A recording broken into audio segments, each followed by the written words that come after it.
Libraries, and it's my pleasure to have you all here today. I'm really glad we have this great turnout for this. I'm here to introduce Marisa Ramirez. She is the Digital Repository Librarian at Cal Poly San Luis Obispo. She is here with the generous support of the Provost. Provost Catherine Reardon, when she was at Central Michigan, they had developed the library was spearheaded with the faculty on campus in the university, an institutional or research repository of faculty and student works. And she wanted us to explore this a little bit with all of you to see if this is something that would work on campus. So Marisa is here to talk a little bit about scholarly communication, innovations in that, how it's changed, and talk a little bit about the implementation of Cal Poly's Institutional Repository Digital Commons at Cal Poly. And thank you. Thank you all. Oh, one more thing. You have a green sheet on your seat. If you don't have the green sheet on your seat, it's on someone else's seat. Make sure you fill this out for us. We'd like to get your feedback. And also, Marisa is also going to be speaking in Haggard 232 at 2 o'clock, actually working with faculty. So if you have an actual digital project, you're interested in kind of learning more about what this would mean for it, feel free to come to that too. Thanks. Sorry. Thank you. I want to thank Dean Cox and the Provost here for sponsoring this talk. It's been great to see Western Washington University, so thank you. So I'm just going to get started. Can everyone hear me? Yes. Okay. I've been asked to talk a little bit about innovation and communication. I'm kind of landlocked here, so you'll have to excuse me. I think when I was thinking about this talk, I wanted to frame this in the following questions. What innovations are emerging in the field of scholarly communication? I've been asked to talk about institutional repositories, but I think that there's a much larger picture that we need to look at. And how will these innovations impact the creation, acquisition, management, and dissemination process of scholarly publishing? I think those are key questions that are yet to be answered, but there are some innovations that I'd like to share with you, one of which being institutional repositories. So when I was preparing for this, I thought, to understand the present is to know the past. So I thought it would be apropos to start with the Philosophical Transactions of the Royal Society of London. This is an image of the very first scholarly journal that was created in 1665. It's the oldest continually published scholarly journal in existence, and we have folks like Darwin and Newton publishing articles in this journal. As time has gone on, the exchange of ideas has been taking different forms. The journals now look a little different than this, but I think the idea, the use is the same, which is to exchange discoveries, scientific discoveries between scholars. So this exchange of ideas between scholars over time has taken on the term of scholarly communication. You hear a lot of it when you're in the library field, but it's really not quite clear what all is involved. And so I found this definition of scholarly communication, which I found very helpful. I thought it'd be helpful to share with you. So scholarly communication in this framework is the system of people, procedures, and tools through which the results of research and scholarship are registered, evaluated, disseminated, and preserved. The reason why I like this definition is because it covers the creation piece, the dissemination piece, the preservation piece, and then the transformation piece. I think that these are all key things when you're talking about scholarly communication. So now that we know what scholarly communication is, let's take a look at the traditional system as it has existed over several years. And the traditional model of scholarly communication starts out with the scholar, him or herself. The scholar has a new idea that he or she would like to share. Perhaps it's the results of a new research project. So she writes up her ideas in the form of a manuscript. And she wants to submit it to a publisher. So at some point, she signs a copyright transfer agreement. The copyright transfer agreement basically cedes all copyright to the publisher. So the article, the copyright transfer agreement go to the publisher. The publisher, let's say they accept the article. So the article is then passed off to peer review, reviewers that in the field that can give feedback. Maybe there are a few tweaks to the paper, but nonetheless, it gets published. That's great. But nothing is free in life. There's a toll-based access piece of it. And a lot of times what libraries have done for journals or electronic databases. They pay for access so students, scholars, taxpayers, practitioners, all these folks can access the information, this scientific discovery, this scientific information. The problem has been recently that several pressure points have developed, which have led to barriers for access and discovery. So I'm going to kind of go through some of these pressure points. The first is the RPT process, research promotion tenure. The research promotion tenure process, or RPT process, puts pressure on faculty to publish in high visibility journals. And so oftentimes this means that faculty will publish with the journal at all costs, even if it means ceding their copyright. That's the second pressure point. So authors give all their copyrights to publishers, which means publishers have the sole right to control where and how the work is being used.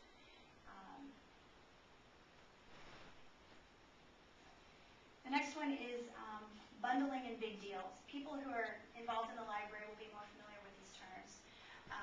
For those of you who are not, traditionally what publishers have done is they've bundled together little red journals with journals that are of high interest. So basically they bundle them together and sell them as a whole, much like a cable package, right? If you want the entertainment package, you just want HBO, but you have to pay for all the entertainment channels. Same thing with journals. So they bundle these journals together, kind of creating an artificial environment supporting some of these little red journals. And they sell them to libraries. And they lock libraries into what they've termed big deals. So multi-year contracts that have some type of penalty for early cancellation. So libraries are kind of locked into buying these journals, some that are less read than others. Ideally, we'd like to use the funds for high read material, but we're locked into these big deals.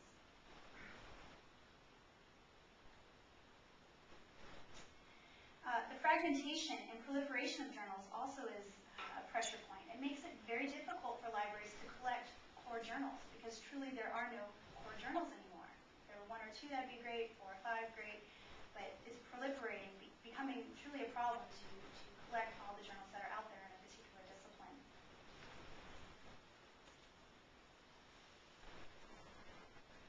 This is a pressure point that a lot of folks in the library are familiar with. Journal costs have been skyrocketing out of control, and library budgets just cannot keep up with the cost of publication. Over here on the right-hand side, I show the Consumer Price Index over a series of years, from 1986 to 2003. There was a study done, and the Consumer Price Index over that span of years increased 68%, but serials increased a whopping 215%. So you can see that serials, journal publications are really outpacing the Consumer Price Index, making it almost untenable for libraries to keep up. So these pressure points ossify and truly become barriers for discovery and access. So whenever intellectual output is locked behind toll gates, our ability to find cures, to innovate, and solve societal problems is truly hindered.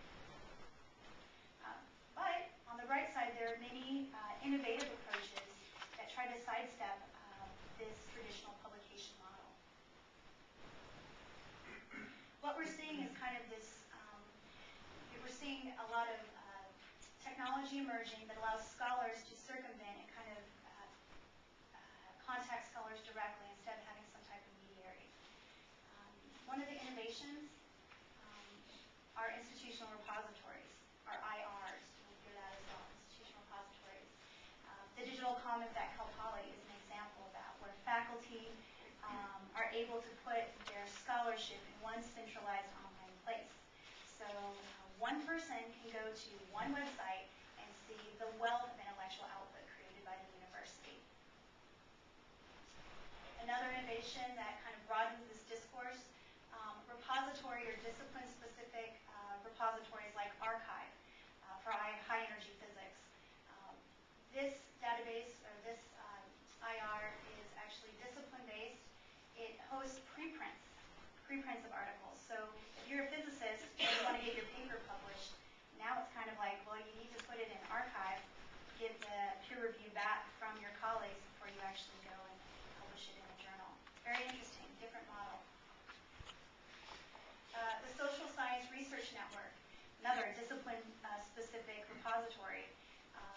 host working papers. So it's another way to provide access to research without having that intermediary of a publisher. We have e-journals.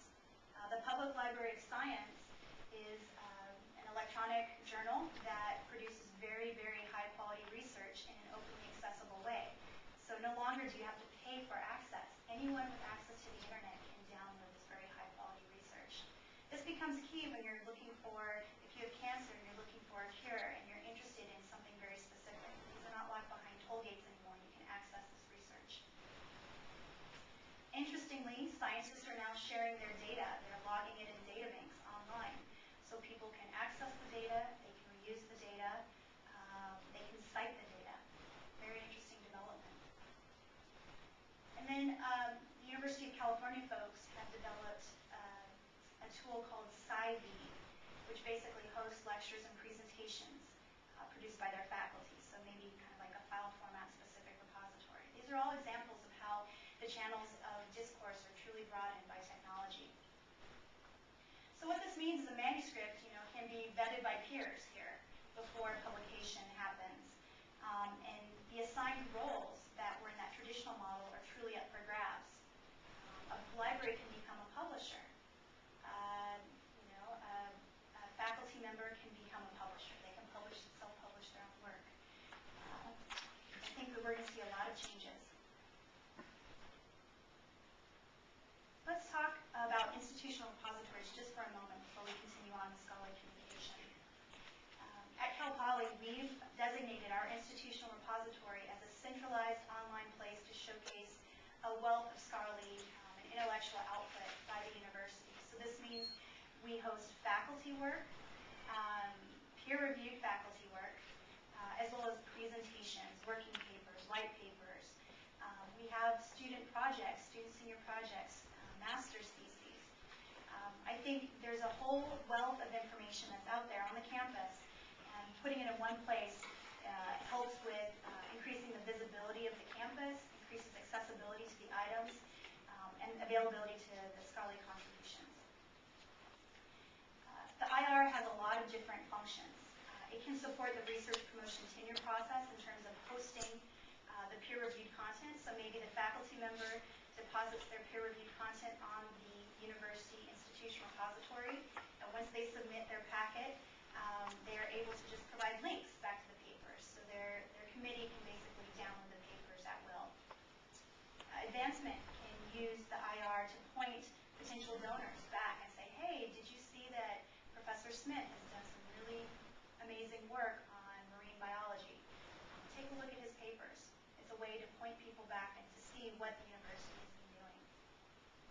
It's a public relations tool, not just in the sense of actually archiving public relations materials like press releases, but also truly in the sense of showing that the university is committed to open access, providing open access to a wide range of materials.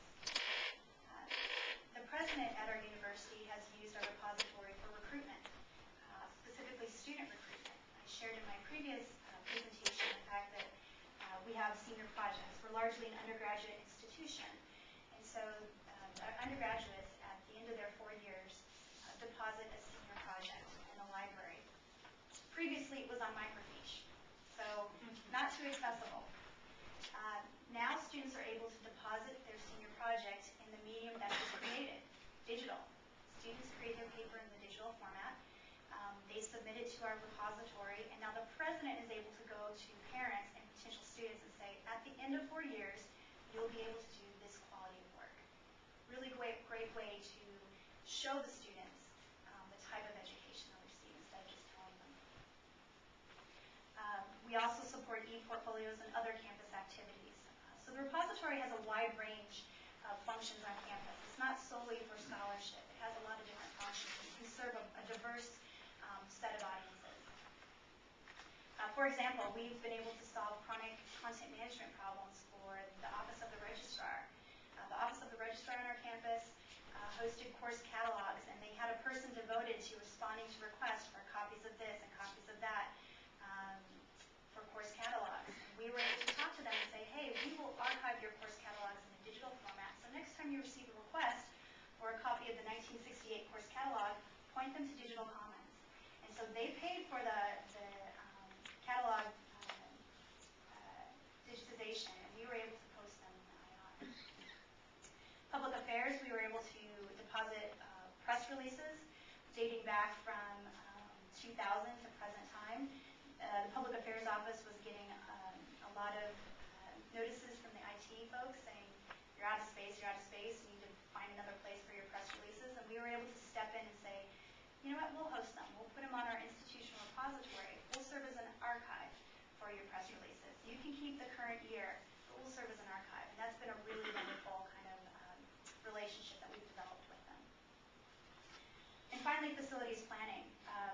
It's not traditionally a partner you would think of, but with facilities planning on campus, they served as a resource for our architecture students. So architecture students would want to take a look at the campus building plans, and they would they typically had an assignment where they had to look at a building plan and make some comments about it. So the facilities planning gentleman would have to really manage all these students and all the requests.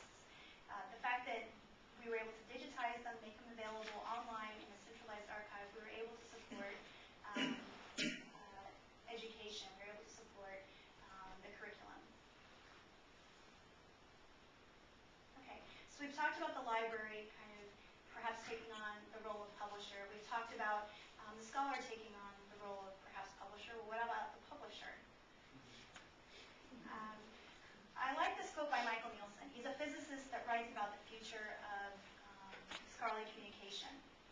He says, scientific publishers should be terrified that some of the world's best scientists, people at or near their research peak, are spending hundreds of hours each year creating original research content for their blogs. Content that in many cases would be difficult or impossible to publish in a conventional journal. And I found this very interesting. Faculty aren't just using institutional repositories, but they're also using other tools. There's this idea of the enhanced invisible college. If you're familiar with DeSala Price, he's the father of bibliometrics, and one of his ideas that he put forth was there's kind of this formal communication method. You use journals to formally communicate with your colleagues, but then there's this informal method of communicating with your colleagues, whether it's in a hallway discussion, after dinner drinks, at a conference, things that you really don't have a recorded piece of information. So that's kind of termed the invisible college, this informal way of communicating with each other. I think that this informal method of communication is enhanced by blogs, by wikis, even by Twitter. As I was preparing this talk, I was thinking, well, if Darwin and Newton had access to Twitter, what would it look like? Would we really see kind of that internal dialogue kind of expressed? We could actually track some of their discoveries. I mean, would we be archiving the great tweets of science at some point?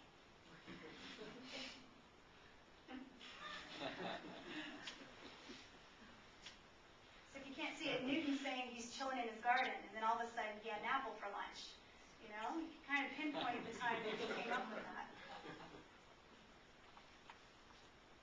I thought it was very interesting. I thought it was very interesting to think, there's this kind of free transfer of thought, and we're going to be able to kind of track that. Very interesting. We're also going to see matchmaking or social networking tools developing to support researchers. With Facebook all the rage, other kind of services are trying to get in there for subject-specific social networking tools. So, for instance, we have Unify, which is for physics scholars. So physics scholars can create a profile and network with colleagues worldwide, and it's specifically only for physics folks. We have YAPL, which is it's created by a Canadian university. Basically, it matches researchers to interested members of the public, politicians, students, journalists, and other interested scholars. So again, matchmaking, so people can share their research interest and create synergy.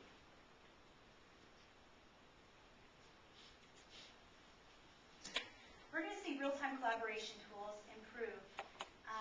There's Skype. If you're not familiar with Skype, it's voice over IP. It's a free program you can download, and basically you can have phone calls. You can do group phone calls through your computer. This is an example of how I use it. I have a colleagues that I meet with on a monthly basis. None of them are in California. One's in Georgia, one's in Illinois. They're all over the place. But this is a tool that allows us to come together, collaborate, and while we're on a phone call together, we're actually able to share information. So this is a little text box. We're sharing links to information that we've just mentioned in our phone call. It's a really wonderful collaboration tool.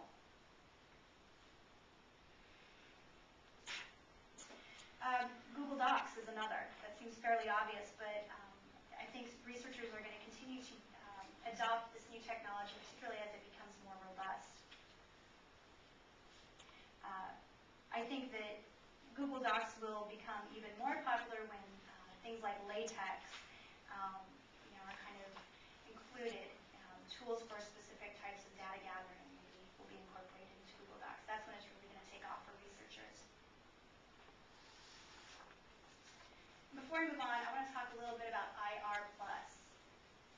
IR+ stands for Institutional Repository Plus. It's a piece of software that has been developed by the University of Rochester folks.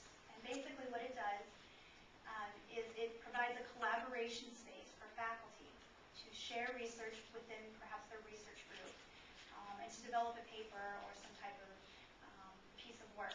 Once the work is complete, it moves over into the repository. But I think it's a very interesting idea that there's this collaboration piece melded with an institutional repository or archive piece in the digital realm. We're going to see faculty, researchers, scholars rely more on cloud services. If you're not familiar with cloud services, they're virtual services that are available via the web. An example is Amazon Web Services. We've already seen it with Google Docs. Google Docs would be an example of a cloud computing or cloud service. Amazon has entered the foray with providing storage of cloud-based databases. So Amazon's going to be sponsoring or providing access to databases. Scholars are going to be storing all their data with Amazon. Scribed is another resource that faculty can use or scholars can use. There's another way to share publishing. It's a social publishing website.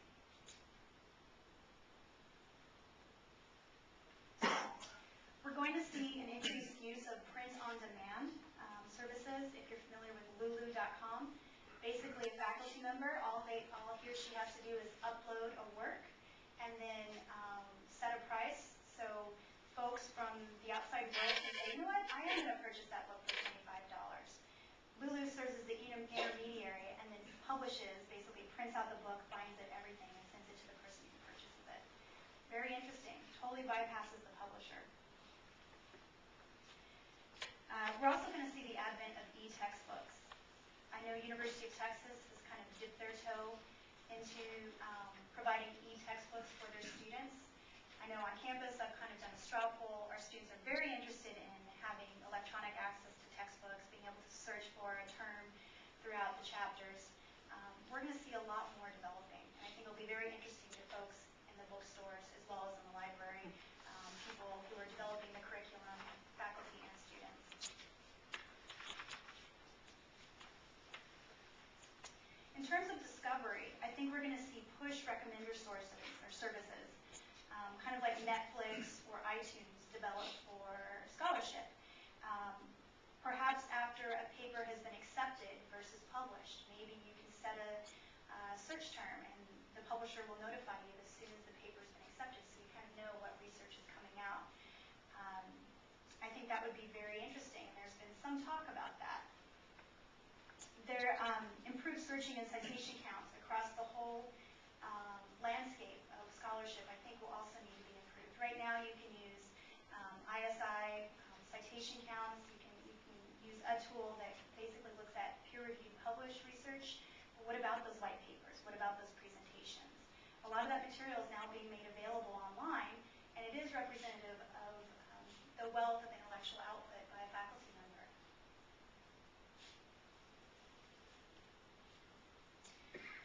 We're going to see changes in the existing roles and relationships of the players in the scholarly communication model. We've already already seeing kind of this disaggregation of the linear publishing model, and roles have been kind of thrown up in the air. You can see the library could become a publisher, whether it's serving as a host for journals on campus, perhaps providing the technology for hosting e-journals. An author can become their own publisher using services like WWU.com. What does this mean? Publisher can become an archivist. The publishers now, some publishers, are requiring that faculty share the underlying data sets in addition to the papers that they submit. So what does that mean? This publisher is going to have to host a wealth of data. Will we have to pay for access to our own data? Interesting question, but this is a development in the area. We're going to see increased collaborations between the university library, the university press, and campus bookstores. I think there are a lot of different areas of expertise that are merging and converging, and I think that this is only going to strengthen the relationship between the three. I talk about academic crowdsourcing. More academic crowdsourcing will take place. And what I mean by crowdsourcing is the shared responsibility to aggregate knowledge, particularly on certain topics. An example of this is Roman de la Rose Digital Library. Roman de la Rose is an influential French allegorical poem, and there are only 270 extant copies in the world.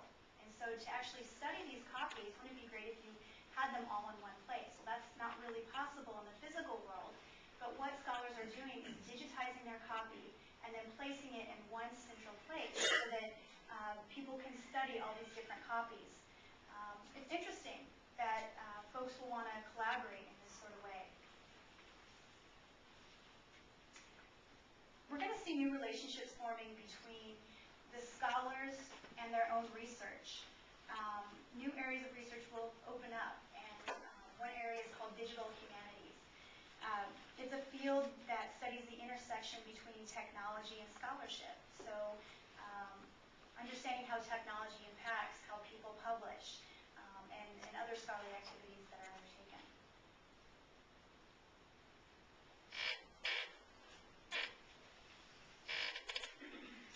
Universities are going to embrace this open access movement. If you're not familiar with the open access movement, it's basically taking on the idea that research and scholarship should be available to anyone, whether it's inside the university or outside the university. The research and scholarship should be available to everyone. There are several funding agencies now that are requiring open access to data and publications that they fund. The NIH and the Howard Hughes Medical Institute are two funding agencies in the U.S. that are currently requiring this. So if you get a grant from them, you're going to need to provide a copy in an open way on the web so anyone can view it.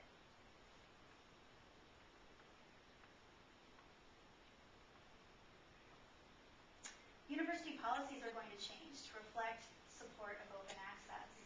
A few examples are the Ivies, Harvard and MIT, and a handful of other universities have voted through their faculty senate or academic senate to make scholarly articles openly available for free, openly accessible on the web.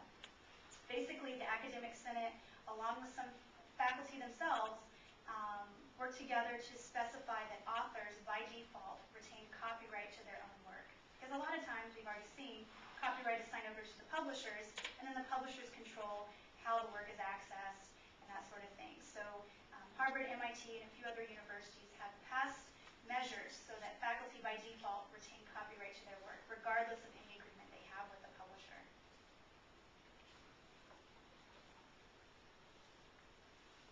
We're seeing open access journal models emerge. I've already mentioned the Public Library of Science, very, very high quality journal, completely open access. So that means anyone with access to the web can do a search and download articles. We're also seeing the author pays model develop. Basically, this means once you get your paper accepted, the author pays a sum up front, so then later the article is openly available from the publisher website. So anyone with access to the web can download the journal, or download the article. I think it's an interesting model. Some faculty in the sciences have been requesting money up front to support the author pays model.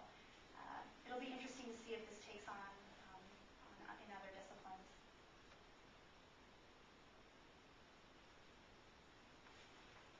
exciting changes in purchasing models by libraries. Cal Poly is part of the Scope 3 consortium. Scope stands for Sponsoring Consortium for Open Access Publishing in Particle Physics. So basically it's high energy physics journals. What we're doing is we are canceling our subscriptions to high energy physics journals. And then we're federating those funds with other universities to then purchase open access versions of the journal. I think it's an interesting model, and we'll see what comes of it. Perhaps if it takes off, we'll see it for other disciplines as well.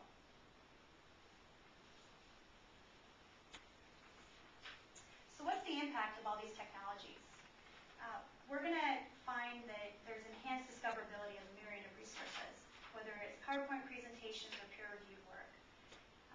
We're going to have a greater opportunity to collaborate, and there's going to be a faster uptick in research cycles. If you're able to look at the preprint of an article well before it gets published, you're able to then develop your own research in response, be able to be more agile. We're seeing increased credibility for open access publications, like the Public Library of Science. When electronic journals came out, there was kind of this incredulity of open access or online journals actually being of value or of quality. And we're seeing that Public Library of Science has proven, yes, high quality research can be made available in an openly accessible way. With all these different technologies coming into play, scholars are more interested in learning about their copyright. Copyright comes into focus. So in terms of the library, how is the library going to support questions about copyright? What types of copyright needs are scholars going to have? What copyright needs are students going to have? These are things that you need to think about. And of course, there's going to be an increased importance on preservation. If everything is digital, well, who's minding the shop? Are there standards for preservation? If the publisher is archiving, serving as archivist, are they following the standards? What about access?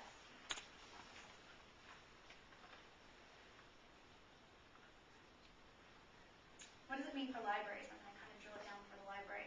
For the library, it means an evolution of library services and skill sets. I'm standing here and I'm a direct result of this evolution.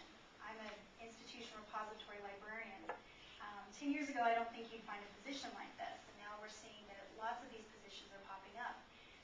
Existing skill sets, existing staff are also being repurposed, trained up, and reapplying their skills to support digital causes or digital projects. The library can serve as an educator on copyright, scholarly communication, and open access issues. On Cal Poly campus, we are doing that. We're doing just that. We're serving as a resource for campus. And other campuses are doing that as well.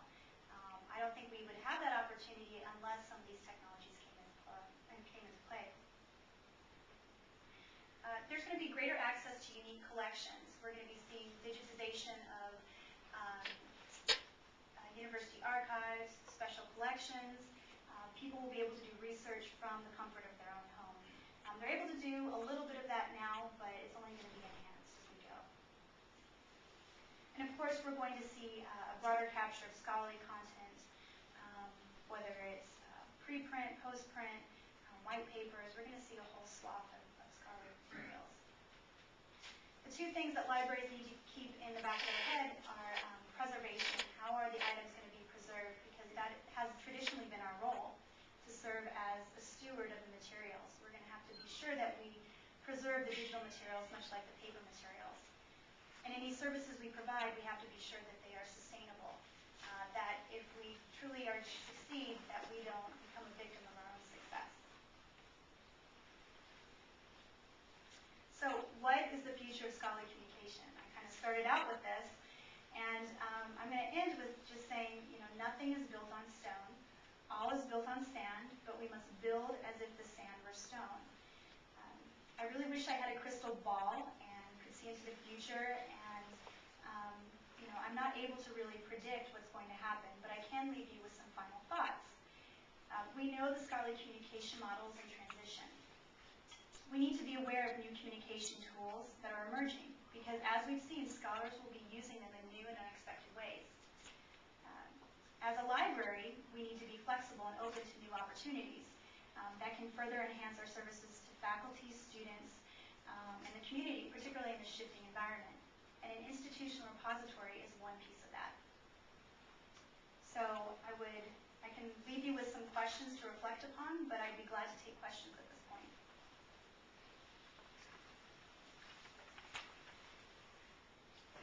Marisa, I was just wondering if you could maybe demonstrate your digital commons site so people could see what's being posted. There was a question right here. I'll give you a moment. Sure. Oh, well, one of the things that I think a lot of academics will wonder about is how is all of this going to be, by various committees in your promotion committees, how is it going to be evaluated? If it's out there, it's open access, does it count as much, and that kind of thing? Are you going to address any of that? Most of the stuff that we put, I can tell you the Cal Poly experience. And in the Cal Poly experience, what we've done is we archive peer-reviewed work. So peer reviews already happen. We contact publishers and we say, hey, can we make the materials available in our institutional repository? So they've already gone through that peer review process. If there are other materials that faculty wish to archive, such as presentations, white papers, that sort of thing, we're glad to do it, but we don't serve as a conduit for for research promotion tenure. That's something that the committee then has to make an evaluation on. Well, I understand that, but so you're getting all your materials from things that have already been published. Is that what you're saying? Some of our materials have been already peer reviewed and published, yes. From the print journals that we're familiar with. Correct. Okay. But not all. Right. Not all. Some maybe from e-journals, right? No. So our process, and I can show you in a minute, maybe that would be more helpful. What we do is we work with faculty and we say, give us your citations. We will locate copies of your work. We will work with publishers to clear copyright. And if any publishers give us copyright permission, 9 out of 10 do, then we post the work in an openly accessible way. Previously, the work would be locked behind those toll access points, right? So people outside the university might not be able to download it, but by placing the work in an institutional repository, it then provides access to those copies to the public, to the community, to other people outside the university community. And conceivably, then you can access that as many times as you want. You don't. Right now, we're somewhat our hands are tied for having students look at certain materials because we have to say, well, it's a one-time use only. If we're linking them to something. So in terms of an institutional repository, the idea behind it is open access. Open access, no matter where you are, as long as you have access to the web, it's open access. So that means there's no limit to number of downloads. There's no limit to who can see it. It's completely open to the world. Let me give you a quick view of our institutional repository. Maybe that would be more helpful.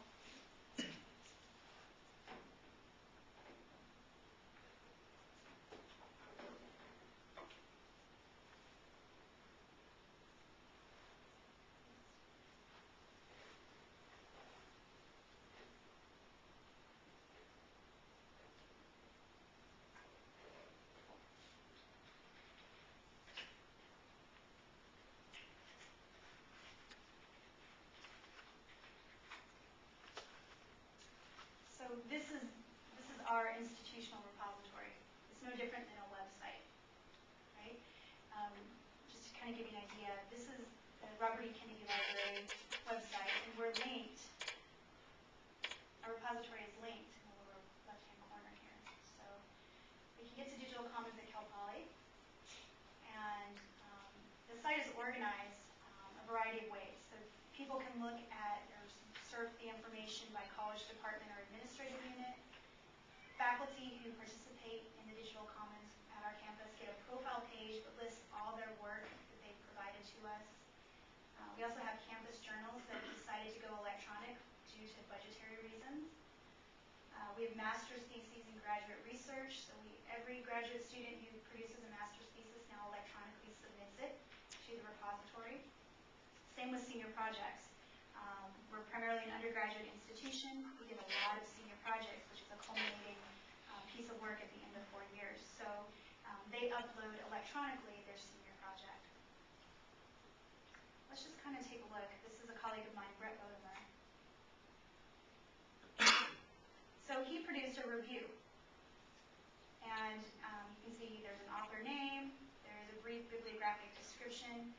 Every item is given or assigned a persistent URL at the bottom there. So on his CV, he can say, you can download this review at, and provide the link. No doubt that that will help for the RPT process. So folks don't have to actually read the paper, they can go online. From here, if you actually want to look at the thing, you can download it. And here's his paper.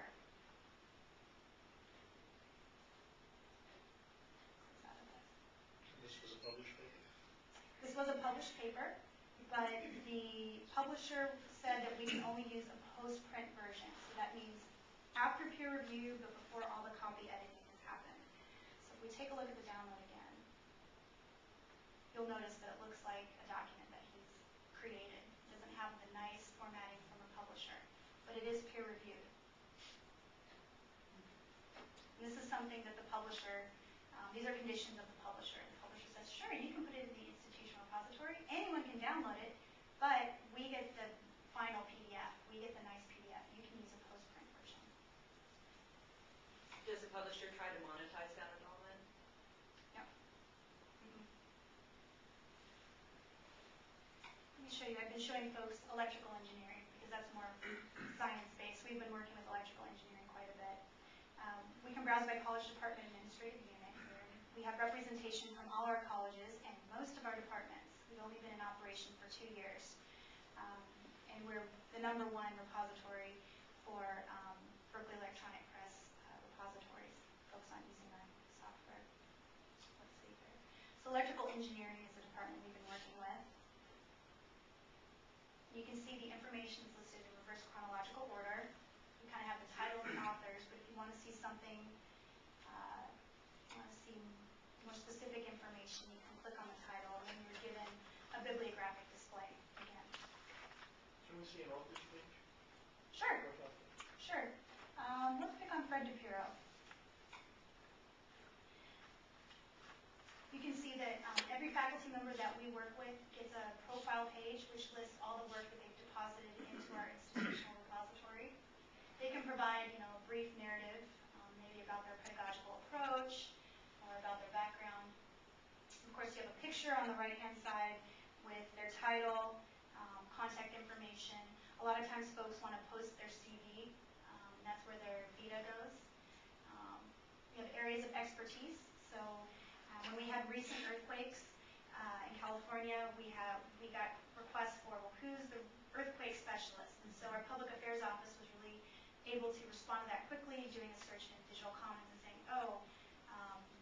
there's this one gentleman who does earthquake research on our campus, and was able to point the media to him. So from here, again, we could download a paper. You have a brief bibliographic display. You can download the paper that he produced. And again, this would most likely be, this is a post-print, we can tell, definitive version can be found at, and that's due to a publisher request. So ideally, we'd like to put the publisher PDF online.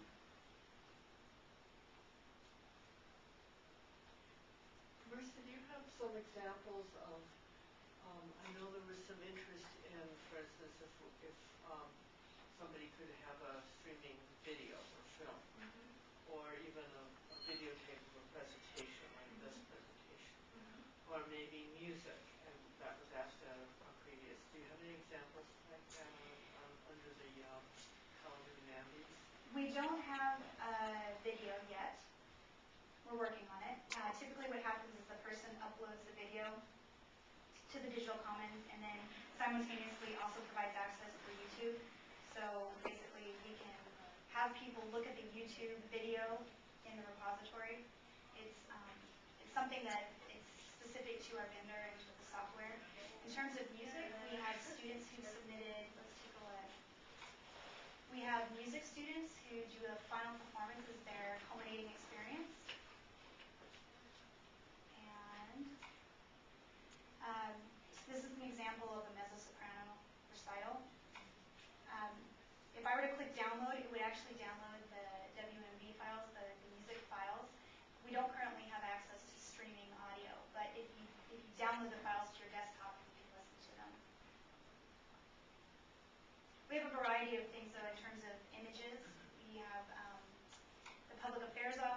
given us a variety of images. Let me show you really quickly.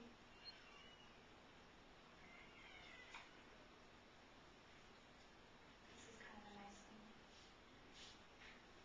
So public affairs gets a lot of media requests for images, and they really were getting tired of having to respond to them and trying to upload them to their website, and again running into the IT problem of, hey, you're running out of space. So what they do is they now host the image on the institutional repository. People can easily see a slideshow of the image, and once they find one that they like, they can then download the original. They can download a medium-sized image, or they can download a thumbnail. And that's really nice. We can provide access to these images and kind of take the content management piece off the hands of public affairs. Yes?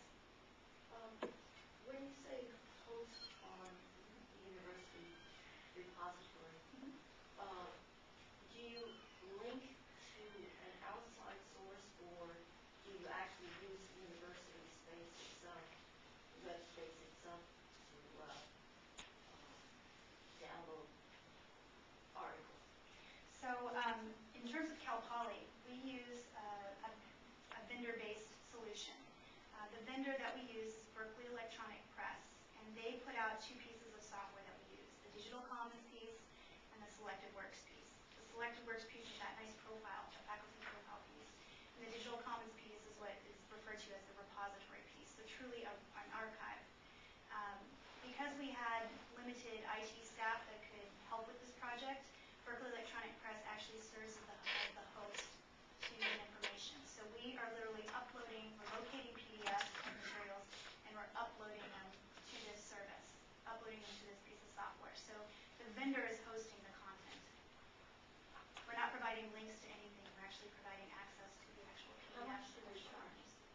I don't know. That's something that I'm not involved with, but I think Chris... We were thinking about for example, we would have to subscribe to a product that might be about $60,000 a year. Yeah. Hi, can you show me the example of the campus journal? Sure. Thank you. Would you like to see an example of campus journal? We host a variety of campus publications. Probably the most relevant to this presentation is an honors undergraduate research journal. So it's an electronic journal. It's basically a journal that was started as a paper journal, but students, of course, didn't have the funding. So you can see we have all the articles listed in the journal. We have the nice the artwork on the cover. And then from here, we can actually download the article itself. Do you use Berkeley Electronic Press? Yes. Now, do you have other opportunities beyond just acting as an archive or repository? In other words, can you actually manage a journal? Can you go through the review process online?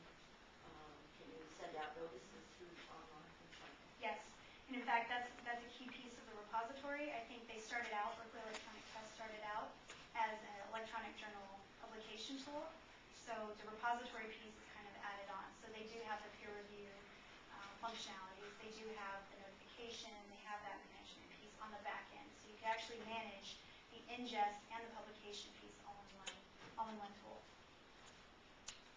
Want to make this the last question, Ron? Okay. How does Google work with this, and can the faculty find out if they're being cited or being downloaded? Google, everything that's made available in the institutional repository is Googleable. That's a word. All the information, the bibliographic information you saw that was entered is indexed by Google, as well as the PDF or the item. So the text within the item, as well as the bibliographic display, is indexed by Google. In terms of citation, we don't manage citations. So I suppose... Sorry, I meant whether they could tell whether their stuff is being looked at. Yes, so faculty do on a monthly basis, or authors, I should say authors because it's not just faculty. Any author that submits work to our repository gets a monthly email telling them how many times their papers have been downloaded. So they get these use statistics, really kind of reminding them of the value that the repository brings. So we find that very helpful.